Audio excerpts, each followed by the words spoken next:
Okay, welcome back, everybody. This is a post for COMMGiving, my marketing website for digital communications.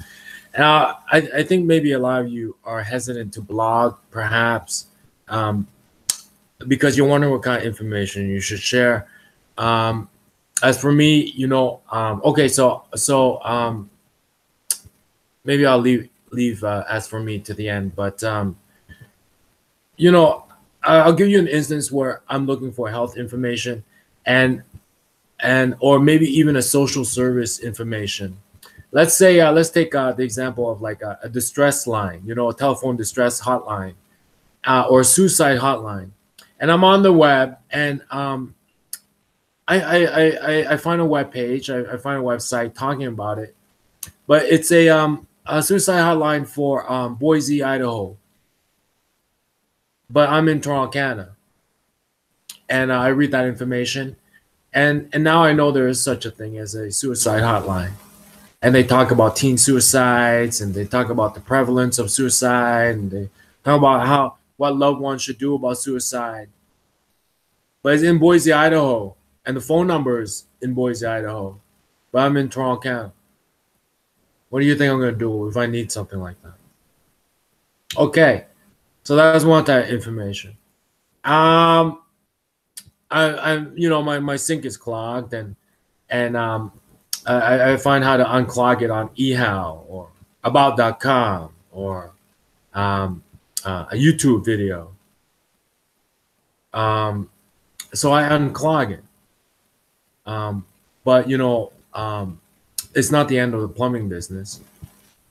I wonder what plumbers do for a living, like in terms of work, if everything's on eHow.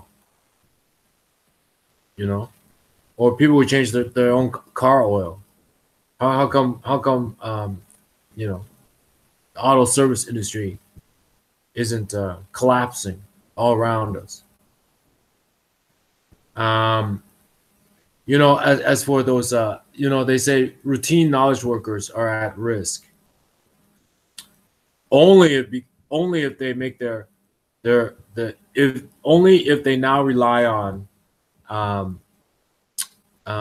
their livelihood on routine information. But there's an H&R Block near my house, and a lot of them, their customers, I can tell, are small business owners with complex and sort of like interpretive expenses. That's not routine. I'm routine. I'm gonna file my income tax today using a software.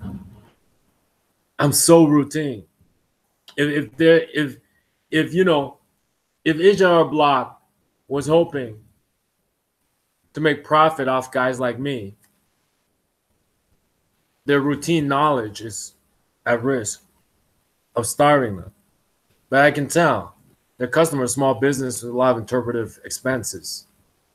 So it's not routine, right? So as far as I'm concerned, just give away routine information because you're interested in the work.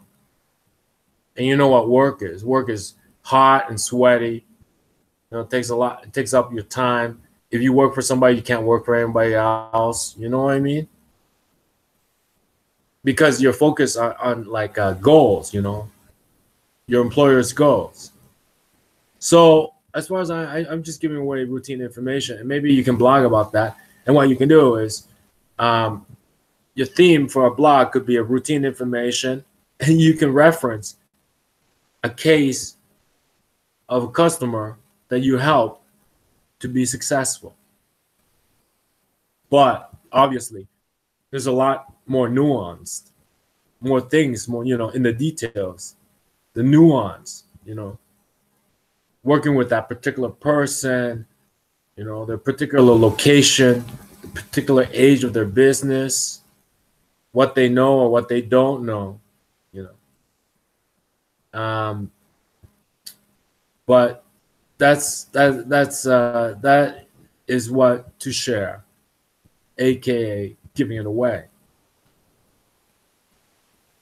I for one am, the world's getting smarter. Everybody's getting a better education. I am I am for one, you know, not death of routine information, but routine information is starting to lose its competitive advantage. So that is what to share.